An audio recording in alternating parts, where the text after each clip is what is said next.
Revelations chapter 12. D. Behavior of the Sahabah at Hudaybiyah. The campaign of Hudaybiyah took place in 6 Hijri, when Rasulullah ﷺ, with a large number of Sahabah, was going to Mecca with the intention of performing Umrah. The Quraysh came to know of this and decided to prevent the entry into Mecca. They also decided to invite the neighboring tribes of Mecca for help and made a large-scale preparation for battle. When Rasulullah ﷺ reached Dhu al-Khulaifa, he sent a man to gather intelligence about the Quraysh. When Rasulullah ﷺ reached Usfan, the person returned from Mecca and said that the Quraysh were armed to the teeth to resist Nabi's entry into Mecca, and that the neighboring tribes were also on their side. At this, Rasulullah ﷺ consulted the eminent Sahabah to consider the situation. One proposal was to attack the houses of the tribes who had sent their men to help the Quraysh, so that they might forsake the Quraysh in order to protect their own homes. The other was so much straight towards Mecca. Abu Bakr radiyallahu anhu said, "Ya Nabiullah, we have come to perform Umrah. We have no intention of fighting with the Quraysh. Let us go ahead. If they stop us, we shall fight, otherwise not." Rasulullah ﷺ agreed to the proposal of Abu Bakr radiyallahu anhu and decided to march ahead towards Mecca. When he reached Hudaybiyah, Fadail ibn Warqa al-Khuzai met him with a group of people. He said, "The Quraysh under no circumstances will permit your entry into Mecca. They've already prepared to fight." At this, Rasulullah ﷺ replied, "You have come to perform Umrah only, and have no intention of fighting. Frequent battles have already inflicted heavy casualties on the Quraysh. If therefore they agree, I am prepared to talk over a peace pact with them, so they do not fight with me, and I may deal with others. If, however, the Quraysh do not see their way to accepting this proposal, then by him who holds my life in his hands, I will fight them till at last either Islam prevails or I am slain." Fadail returned to the Quraysh and conveyed to them what Rasulullah had told him, but they did not agree to the peace proposal of Rasulullah ﷺ.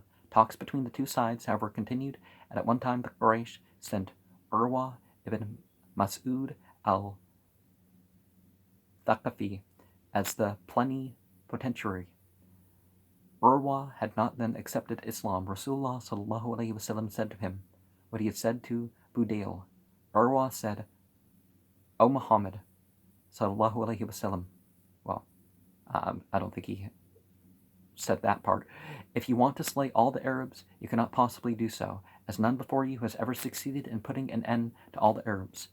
On the other hand, if the Arabs get the upper hand, then take it from me that these persons round you will disappear in no time, leaving you all alone, for I don't find any people of high birth among them. In fact, they all come from low stock, drawn from all corners. Who will desert you in trouble?" Well, actually, it's the people loyal to a cause more than loyal to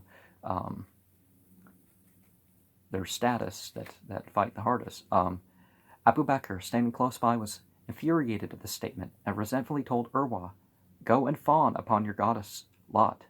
We will by no means flee away and leave Rasulullah ﷺ by himself." Urwa asked, "Who is he?" Rasulullah said, "He is Abu Bakr." Urwa said, "Abu Bakr, I am indebted to you for a good turn you have done to me in the past, but for this I would have replied to your abuse." Urwa continued talking with Rasulullah ﷺ. Urwa occasionally touched the beard of Rasulullah, according to the Arab custom as he talked. The Sahabah could not tolerate this. Accordingly, Urwa's own nephew, Mughira ibn Shuba radiyallahu anhu, was standing armed nearby, struck Urwa's hand with the handle of his sword and said, "Keep your hand away." Urwa asked, "Who is he?" Rasulullah ﷺ said, "He is Mughira."